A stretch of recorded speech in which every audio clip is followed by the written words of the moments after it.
Greetings friends, Boyd from emo pop punk band Westall 66 here. In this video I'm going to give you my guitar maintenance tips from an absolute amateur who is probably going to get yelled at by the internet for doing something wrong, but I hope at least it helps somebody out. I've never had any professional training on this sort of thing like you. I've just watched a bunch of videos and things over the years I've been playing guitar. I try and do some guitar maintenance every time I need to do a string change, and this is my main guitar that I've been playing at the moment. It's nothing fancy, Fender Squier, but I've done her up with a few upgrades and things to make her play how I like, and she's got a broken D string. Broke just before we were about to play a show in Bendigo a few weeks ago. So we've got the tour in Japan coming up, so I'm going to put some hearty Ernie ball Paradigm strings on her, and I'm going to do my regular guitar maintenance that I do every time I do a string change as well. So without further ado, I'm going to take you over to my my guitar maintenance table in the garage. It's just a workbench, and I'll show you some of the tips of how I like to look after my guitar. Let's go. Well, welcome to my workbench, everybody. On the bench, as you can see, is my beautiful Fender Squier Telecaster Deluxe. I've done a lot of work to sort of upgrade this into into something that is very much my own, and I'll run you through some of those upgrades actually just while we are here.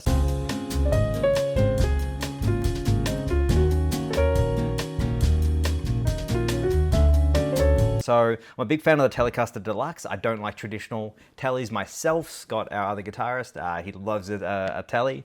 But for me, I'm all about the Deluxe. I prefer the shape. I prefer the pick guard. But I've done a few upgrades. Like I mentioned, obviously, you can see chief among them is I've converted it to a single pickup. It's a single Fender wide range pickup, which has a beautiful, beautiful sound. I'm a distortion guy and whatnot, so I'm not a big tone person, I suppose you could say, but I really like the way this kind of works for me as a rhythm guitarist. I've got a Seymour Duncan volume pot in here that I installed recently as well. It's beautiful. That you can't feel it, but you have to take my word for it. It's lovely and smooth. And my favorite upgrade is this hip shot bridge. This thing just feels like butter underneath under your wrist when you're palm muting. It's light. It's really hard to describe, but if you're a rhythm guitarist and you do a lot of palm muting, I highly recommend one of these bridges. They're out of New York. Not particularly cheap. It's probably the most expensive upgrade I've done on the unit. Yeah, it's definitely kind of worth the upgrade. The bridge that was on here when I got it had because I lower my strings quite far, the little grub screws were sticking out quite a bit, and they were just cutting the palm of my hands to shreds when I played. So this not the case whatsoever. This is beautiful. Feels really nice under the hand. So highly recommend the hip shot. I've also replaced the tuners here. I've got Goto tuners. Changed them from silver to black. I've tried to do a sort of a whole black thing here because I just prefer that. But yes, black Goto tuners. You'll see how they work obviously when I do my restring. And the back of the neck was like running your hand over a basketball court when I got this thing. So I've sanded that, and I'll turn her over. I don't know if you'll be able to see or not, but you can see some parts here where I've sanded her right back. Just a lovely kind of satin. You can kind of see some of the original finish here, and on here, it was just my hand was jamming up as I'd move up and down the fretboard. So lovely and smooth. Really easy thing to do. There's plenty of videos on the YouTube that you can watch if you want to see how that works. Oh, I haven't even pulled that. Look at that. I haven't even pulled that. No, let's do that. Let's do that right now live.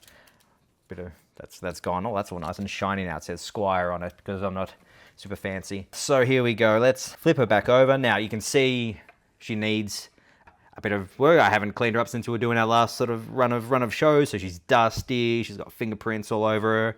Bonus points to anybody who can work out what that Aurebesh from Star Wars says on the underneath the bridge there. And let's get underway with a first part of my guitar maintenance routine is of course the string change, because everything frees up from there on out. All right, so in terms of the strings, I'll talk you through it while I'm sort of undoing everything here. One of these bad boys here for doing my string change. Obviously use these for snipping them up, snipping the strings, but obviously loosen them up first. Don't try and cut the strings while they're still super tense. You're gonna get yourself in the eye or something while you do that. So you do not do that. Loosen up your machine heads first. Well, don't need to do that one, hasn't got a string on it. So loosen them all up, and then I don't know if this is the right or wrong way to do it, but I normally just do it right up at the end over the sort of the pickup here and cut.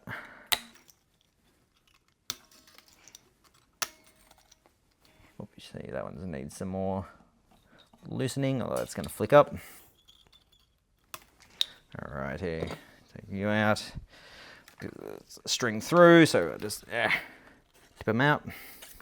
Okay, back here. The real win here will be if I manage to not to impale my finger with my B string, because that one hurts. And I seem to do it every time. The harder I try not to impale my finger, the more likely I am to do it. Mostly when I'm doing the actual restringing, but I like to kind of tie them up so they're not kind of flicking around and. Alright. Oh, there she went.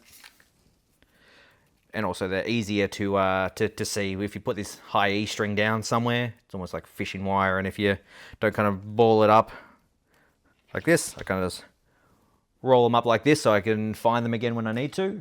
Alright, so here we go. Naked guitar in terms of strings. So we won't do the strings yet. First thing I'm going to do is give her a nice kind of clean down.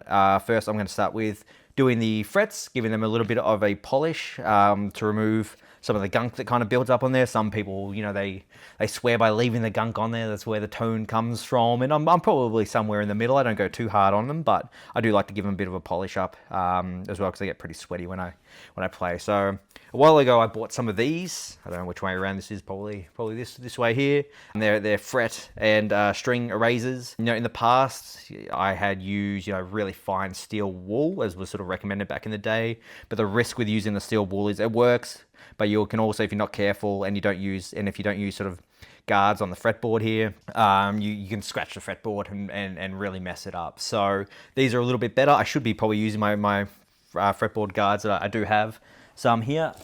So yeah, I have some fret guards here. They kind of look like this. And just put them over the frets there. They come with like some elastics you can run around. But I find that even then they're meant to protect the fretboard.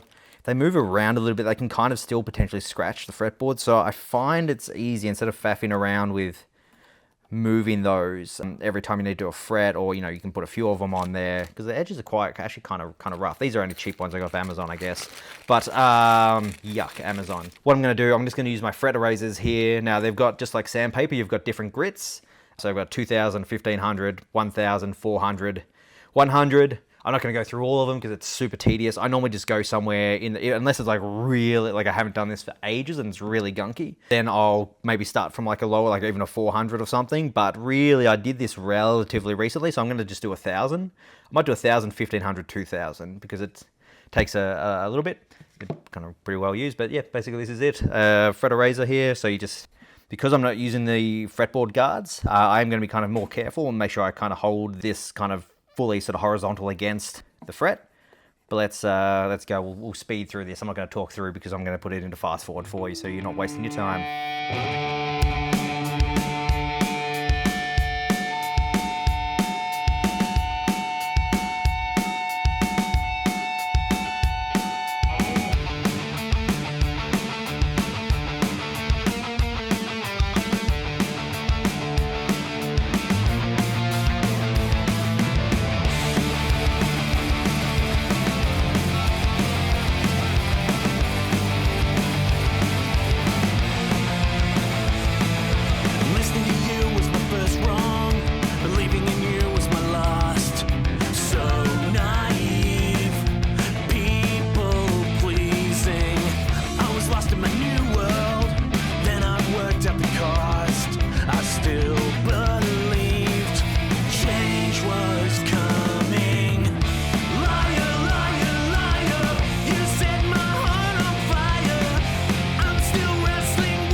All right, those are looking pretty good. I've done 1000, I've done 1500, and because in just over a month we're going to Japan on tour with our beautiful friends, the Kitty Hawks, also from here in Melbourne, I'm going to make these extra shiny. I'm going to bang go over it with a 2000 as well. I rarely bother doing this, but let's go. Let's get wild.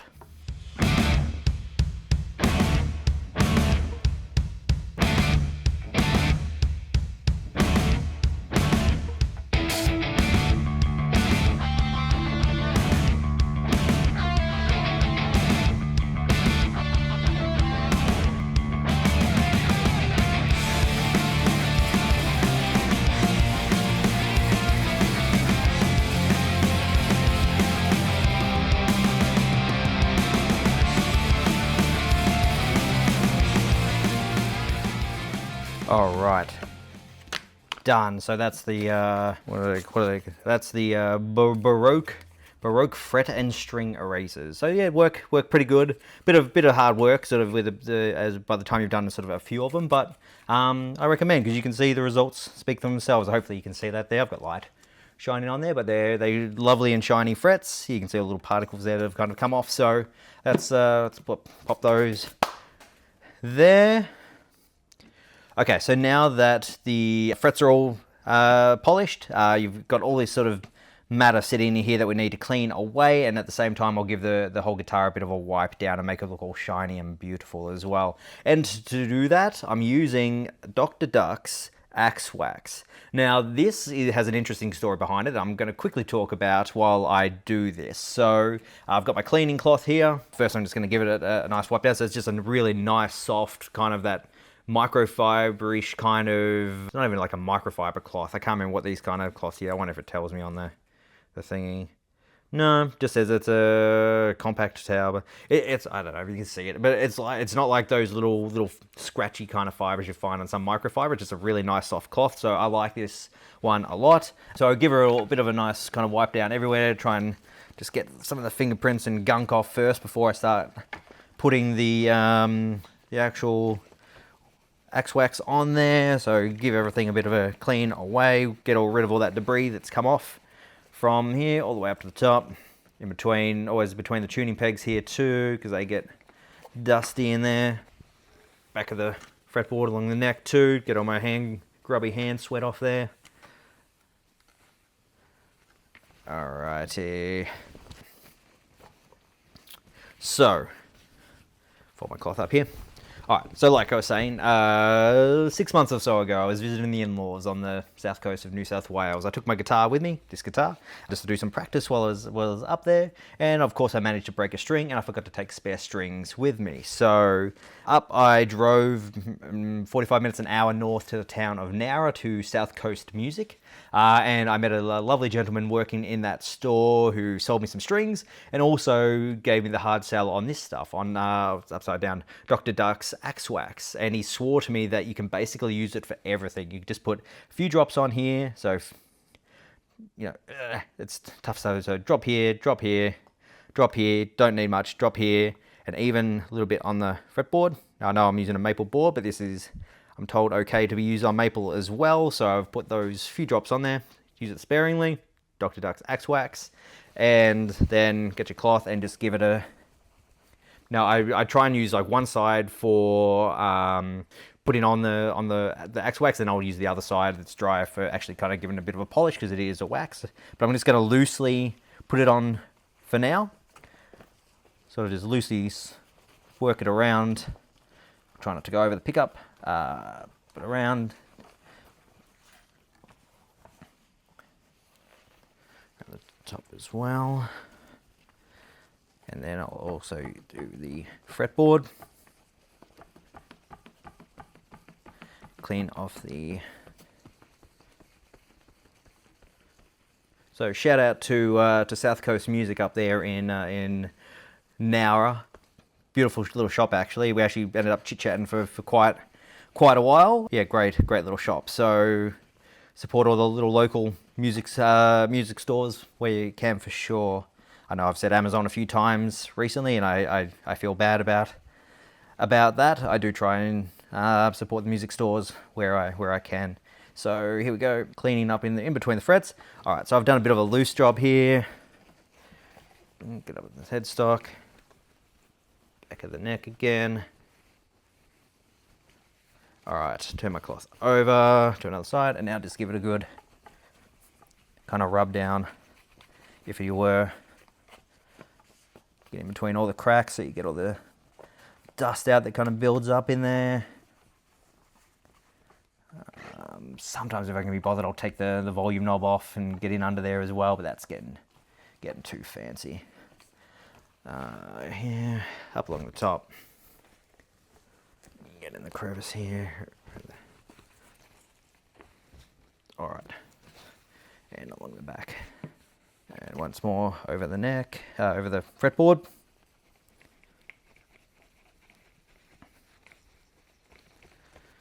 All right, gonna get in here because it's. All right, that's looking pretty good. Almost ready for some strings, I think. Now, yeah, good, nice and shiny, lovely. All right, there we go. So ready for strings now. That's all nice, kind of nice and clean. Again, I'm not being sort of super fancy. The fretboards, you know, it's relatively. I bought this secondhand, so it's got some dings in it, and I've probably put many more dings in it. So it's not. I'm not super precious about it, to be honest. It's half the reason I sort of bought a Squire instead of a Fender. This is kind of my live performance bang around guitar. So you know. I look after it as best I can, but I'm not sort of super precious about the condition of the fretboard and the frets and whatnot. I just do these sort of few basic steps just to kind of maintain them, and it kind of does the trick. So let's do some strings. So these have been upside down probably for you the whole time, but this is probably a special upgrade. Traditionally, I just use the normal Ernie Ball Power Slinky strings, the 11s, the 11 to 48s. But because we're about to head over to Japan on tour with the Kitty Hawks, I don't know if I've mentioned that or not in January, but I'm going to throw some Paradigms on here. Paradigms supposed to be unbreakable kind of strings per se. They're a lot stronger. They're coated, so the tone character is bit brighter and which is probably better for using on stage anyway, because this is my performance guitar. If I was recording, again, I'm not a fancy recording guy, but I probably wouldn't put these strings on there for recording. I kind of just find them really good for rhythm guitar sound, essentially. So, all right, let's go. I'm gonna rip these bad boys open. All right, Paradigm. Now, Paradigms, they're not cheap, but they are supposed to kind of last. So there's my 48. So I don't know how everyone else does this, but and this is probably where I'm going to get yelled at the most, but I start with my E string, my low E string, and go from there. There's probably a bazillion other techniques and ways you're supposed to do this. Now, this guitar is a string through the body, so just poke it through the back here, which is, oh my goodness, I dropped it already. Oh, what a silly Billy. All right, let's try that again. Put it through, string through, so string it through, reach around, pull it through. All right, put her back down here. Oh my goodness, what a mess. All right, so here, I'll just give this a little bend down there at the bridge, put it through onto the nut here. Okay, so what I normally do, so I'll get my clippers here, and I normally put it to, so I go obviously to the tuning peg or the machine head that I'm going for, and then I normally go 1, 2 extra plus an extra, I don't know, 10% or so. So just a little bit longer, just to make sure I've got enough there, especially with the sort of the higher strings where you have to give it a bit more winding. But all right, so these here are your kind of like traditional style of machine head, of tuning pegs or tuners. So the string goes down into the top. I really like this kind. They're so much easier to string than some other traditional kind of times. They're not locking tuners. I did consider the locking tuners, but there's a few sort of cons to go alongside those, and I probably couldn't really afford them. So basically what I do, put it in, stick it down, and then bend it kind of down so the string goes kind of at a right angle to the top of the tuner, and then why am I using my hands when I can use my little tuny thingy here? So I just hold the string down relatively loosely. I don't want to scratch the finish, but hold it down here on one side. And the trick here is, if you're watching this video and you haven't really restrung your guitar a lot, the one thing I do know to be true is that you want your string I'll try and get a close-up of this later, but you want your string to sit underneath. So from where the string is feeding through, you just want that to sit underneath, and it sort of spirals upwards. So essentially the string, as it's coming through to the nut here, is basically as low as it can be, I guess is the best way to say it. I'll just make that relatively tight, but I don't want to over tighten yet until everything's kind of in place. All right, so that's the low E string done. Next, and so like I was saying, I just move from like the low E string through. I don't know, some people might go in a different pattern or whatever. That might be, the better way to do it. Maybe I'm doing it the right way. This is just a way that's always felt right to me.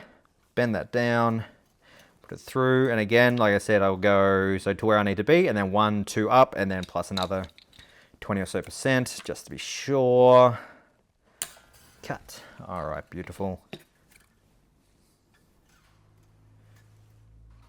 All right, so again, she goes, sticks in, goes all the way down to the bottom, put it at a right angle, and now, I say these are easier to use at first, but once you get into the higher strings, watch me take half an hour just to do that final high E string with this thing, because it just pings out of the top all the time.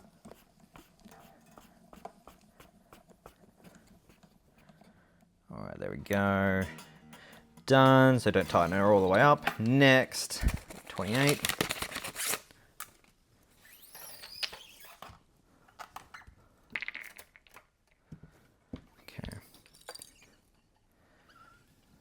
All right, so next, let's montage these last few strings, so you're not wasting all of your time watching me restring the guitar. You've kind of got the gist of it now, so let's do a montage.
Alright, so as I'm doing this last high E string here, obviously it's hard to count up 2 of the tuners away, so I kind of just guess it's basically almost the whole string anyway, but 1, 2, and a little bit more.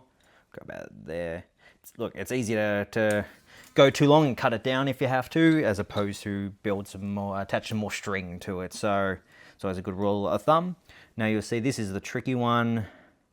Poke it in all the way down, put it at a right angle. Now I find as well with these higher strings, if you like pinch the string down against the headstock, like right at the base of the tuner, so it doesn't so it has to kind of force the string sort of straight down at more of an angle against the tuner. As you turn it, it tends to help the string stay in a little bit longer. And I basically just hold it there as it kind of feeds through, and I also just kind of keep an eye on to make sure that it's feeding in through like the bottom, so it's kind of stacking on top of each other as I wind it, which it is.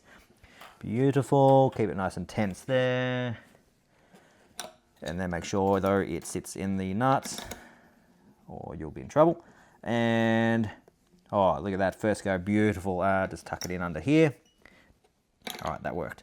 Done. So that actually went pretty well. So they're all the strings are in. They're obviously not beautiful sound. They're not tightened up yet. All right, so plugging in the tuner. All right, let's see how close I got first try. That's definitely not close. Okay, so obviously start with a low E string. That's too high.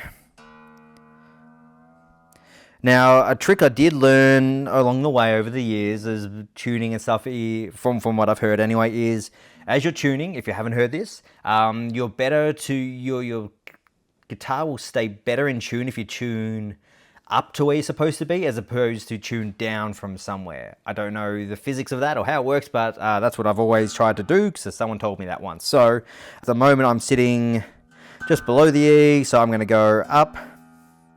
So what I mean is if I kind of overshoot, I'll go back down and then try and sort of get it by going kind of up. So that's the E string done.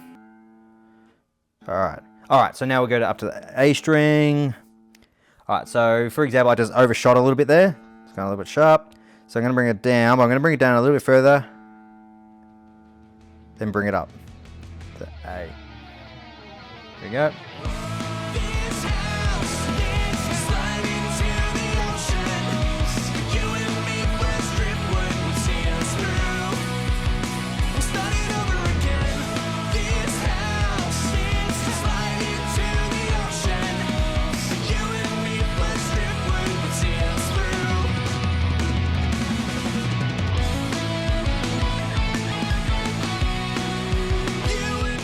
Done. E. All right, and then what you should probably do, because that changes the tension on the neck, and the neck kind of moves by the time you've tuned everything up. Like tune the low E string, it won't really do much, but by the time you do everything, puts a lot of tension on the neck. So you should always go back to and do another pass, just to be certain. But yeah, that's still E, still in tune. A still good. D still good.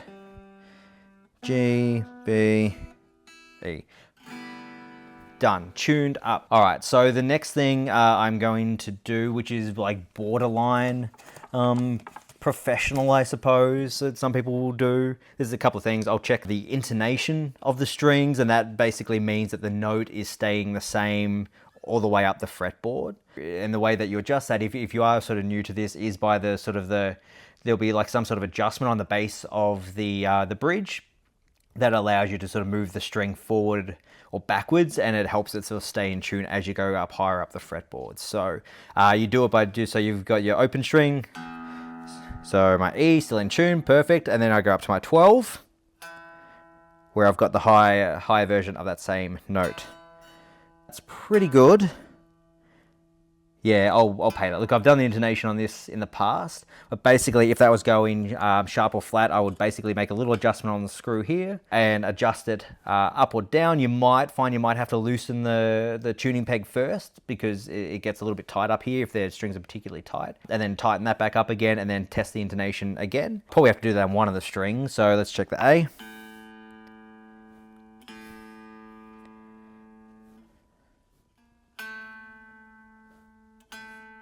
All right, A is pretty good. D.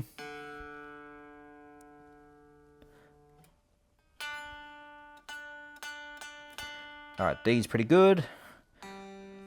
G. G also bang on. This is, I've done a pretty good job last time I did this. All right, B. Hold down. Not bad. And high E. Or at high E could use just a tiny smidge, so I'm going to get in here. Not a lot of tension on there. You go just a little kind of quarter twist. So I'll just have to retune now at the peg. Maybe no, it's okay. Sometimes once you make that adjustment, it'll pull on the peg, and you'll have the tuner, and you'll have to sort of make an adjustment there to make sure it stays in tune. So E. All right, perfect, done. So just a little turn, what's that? To make it from being a little bit flat to more in tune. What way is that? Clockwise, yeah, clockwise. And anti-clockwise to go the other way if it's already sharp and you need to kind of come down. So just check it again, just to be certain. All right, done. The next thing that I like to do now that I've done that, and I probably should have done this first, then done my intonation, but I'll just give it a bit of a thrashing to stretch out the materials of the strings and make sure that because they'll loosen up. You'll get that organically as you play and practice with it. Never, I would recommend never just putting on a fresh set of strings and then jumping straight on stage. Don't do that. Make sure you get a couple of practices in first, because your guitar will start going out of tune like a song in, if the strings are brand new fresh. Just if if you're new to this, that's a little bit of a tip. Make sure you always work the strings in for a couple of, probably a couple of hours before you want to sort of record or perform. So I normally just give it a bit of this. Beautiful.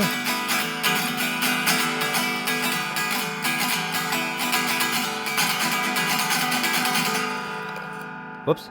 To be honest, I'd probably not be picking up the guitar, but a bit of that. And then I'll also normally just give the strings like a little bit of a tug like this. That'll kind of just like, if the string is just not sitting fully sort of engaged up on the tuner, I find just give them a little bit of a pull like this, not too hard, but just a little bit of a shake and a wiggle. It's not really doing much because the nut's there, but it kind of just helps things kind of click into place, especially on the bridge as well, if they're not kind of sitting on the bridge properly. And now just check the tuning again. Yes, that's gone out a little bit, so tune it up. Definitely A's gone out a little bit from doing that. Tune it up. Tune it up.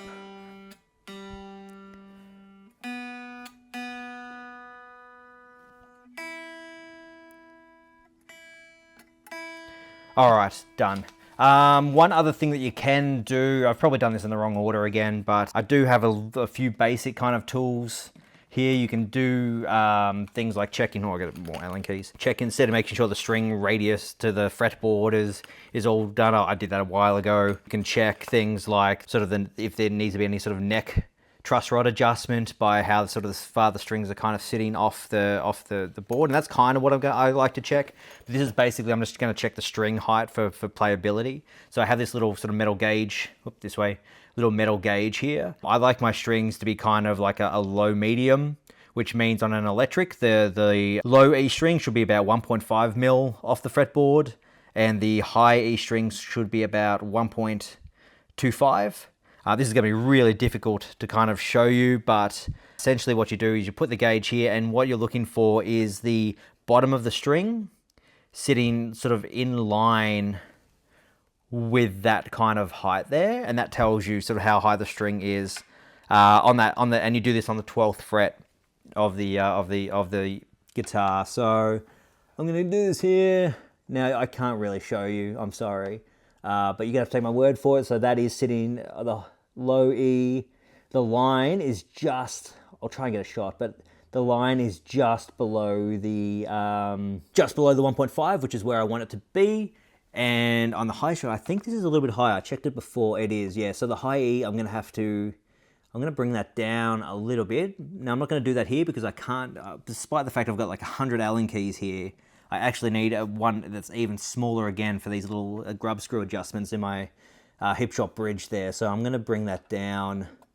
The others are all looking okay. It's just that high E needs to come down. So if and when I want to do that, whoops, basically just in here, there's these little adjustments that adjust the saddle height of the bridge, and you just sort of bring that down. Normally loosen up the string first, and make your little adjustments. It'll bring it down just a smidge. Yeah, so then you just bring that height down again, and that's kind of it. Tune it up.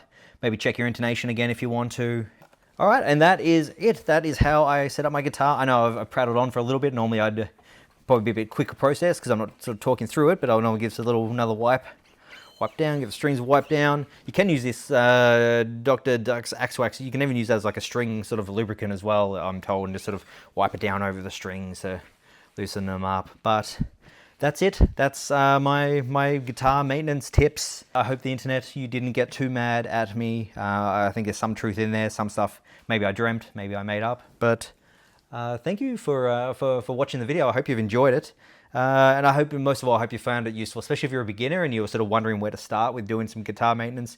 You don't have to do this stuff all the time. You know, I normally just put on some music and it's kind of just a weekend afternoon thing of just maintaining my guitar when I need to do a string change. And it's quite relaxing, to be honest, just doing sort of step by step and just listening to some music and enjoying it, and then reaping the benefits of my efforts later on when I play some music. That's it. Thank you everybody for watching. Cheers.